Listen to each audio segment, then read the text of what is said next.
The Reykjavík Dialogue 2021 provides a platform for global conversation on issues surrounding justice for sexual violence. Survivors, feminists, and women's movements have drawn attention to the impediments and challenges in securing justice. Justice, a term that encompasses accountability in the broadest sense, to include punishment and reparation, and assurance of dignity, autonomy, and freedom. In India, too, the criminal law has been reformed to provide a normative standard that penalizes most forms of sexual violence, from sexual harassment, molestation, stalking, to rape.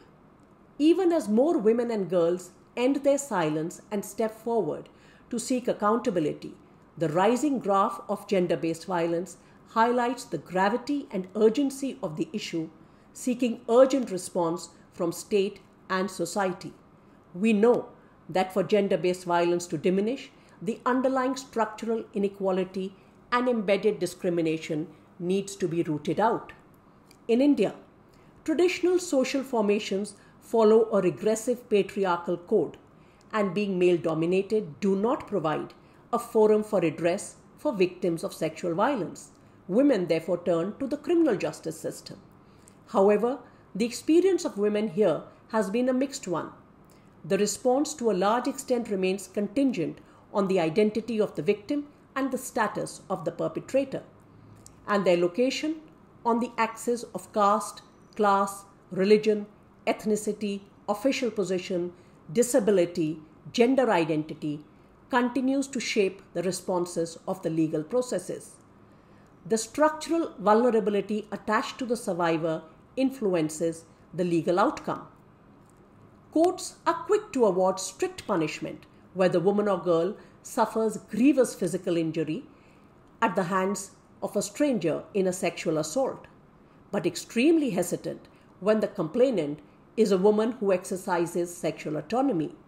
Women who refuse to fit in to the description of the good woman and exercise sexual agency are not seen as deserving of justice.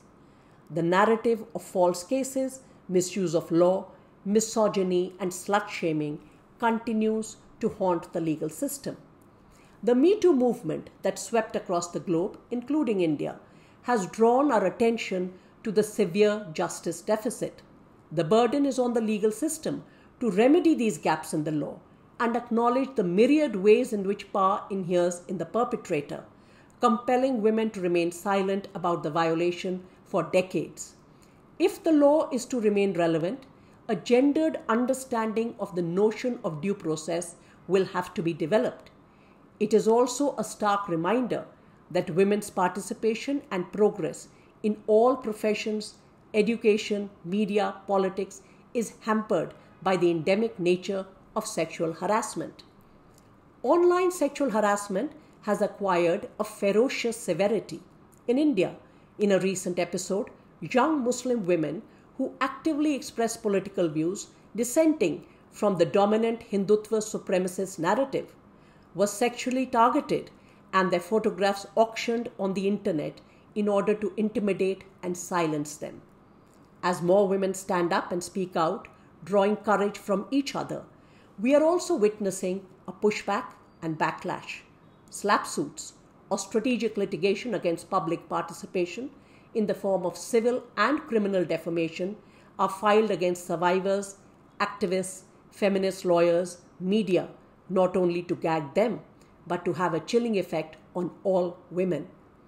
In jurisdictions like India, the spectacle of death penalty is being used as a distraction, while the state abdicates its responsibility to address systemic gaps in the legal system and the underlying inequality. The campaign to end impunity for gender-based violence is a movement for equality and freedom.